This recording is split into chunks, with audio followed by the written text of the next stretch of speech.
Hi, I'm Dave from boyinaband.com, and welcome to day 3 of the 7-day song on Dirty Dubstep. Yesterday in day 2, we made some seriously dirty basses, and today we'll be making some more seriously dirty basses. Well, one dirty one and one so deep and smooth that I'm sure any metaphor I came up with would end up being horrifically euphemistic, so I won't even try. This bass is very similar structurally to the last one we made, so instead of reinventing the wheel, let's simply duplicate the one we've got and connect it up to the mixer. So if you haven't done day 2 part 2 yet, you should go back and do that. So make sure this is the one we want.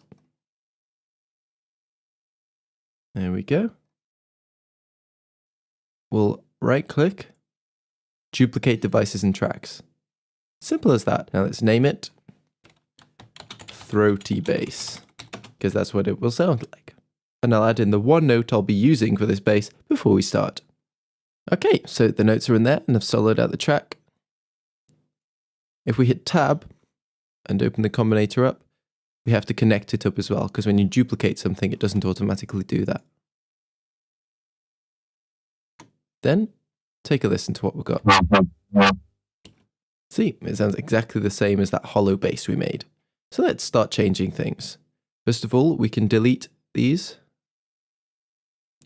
vocoders. We don't need them. And the unison. And we'll get rid of this Scream 4 and the maximizer as well.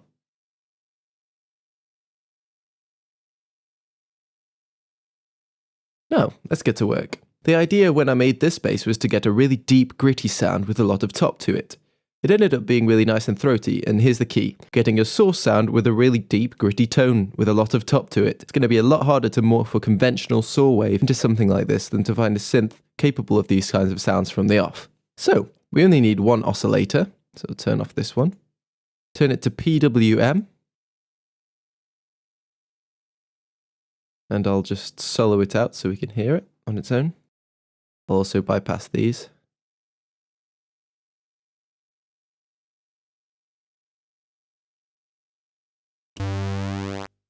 Take it down another octave, so that's 3 octaves down for depth, so it sounds more like this. Let's bring that motion down a bit to about minus 15, 17. So it's more robotic and crisp. Take the index all the way across. There's a nice kind of sharp grain at the end there. And we're going to shift this shift parameter. If you remember, I explained about that before. And we're going to shift that up a little bit just to get a harmonically interesting tone.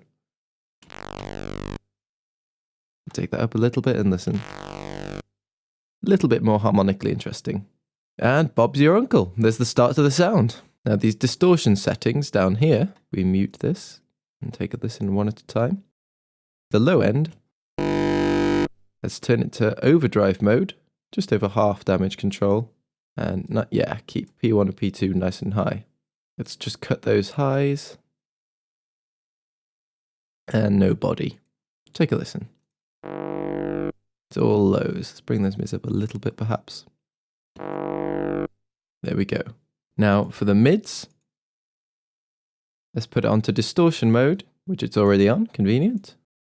And full damage, full P1, no P2, so it's not too bright. And then, we'll leave it there with just fully mid-tastic, you might say. And lastly, on the highs, we're going to try using some feedback. Ease up a bit on the damage control perhaps, maybe a little bit more. And keep the P1 high, and you've got to be careful with P2. So if we take a listen, bring that off a bit. It's not quite so sharp. So if we merge those 3 together. Okay, so at the moment it's still a little bit too gritty, so let's ease up on that shift. There we go, that's where that horrible, brilliant, throaty sound is. Got to be really careful with controls like shift and motion, because they can vastly change the sound, even when you have a tiny amount. That was previously on about 11, so 10 is like this. They bring it all the way down to 2, and listen to the change. A lot crisper. So that does give us a seriously crunchy tone with this cool top end from that feedback. And we just adjust the levels a little bit. We bring up that top end and maybe bring up the bottom as well and take a listen. There, that's a lot sharper, isn't it? So, now if we turn on the filter by bringing the resonance up, if we take a listen, without the resonance, with the wobble, bring up the resonance, it gives a nice watery tone to the sound. Now, resonance is just feeding back a part of the signal into the signal chain, so it's a similar concept to the feedback on the top end, just on the whole majoli. By the way, that phrase doesn't exist, I just made it up. I just wondered how many exclusively British phrases I could get away with. Now, EQ-wise, this won't affect the sound too much because of all the soft clipping we're going to mangle the sound with later. Anyone think of that as kind of ironic with the soft clipping? No? Anyway. But it can make things a little less muddy, so we're going to notch out around 200 Hertz, about 5 decibels, and yeah, leave the Q. While we're here, let's remove one of those piercing overtones as well. I'll turn this on so you can hear what's going on in a second. And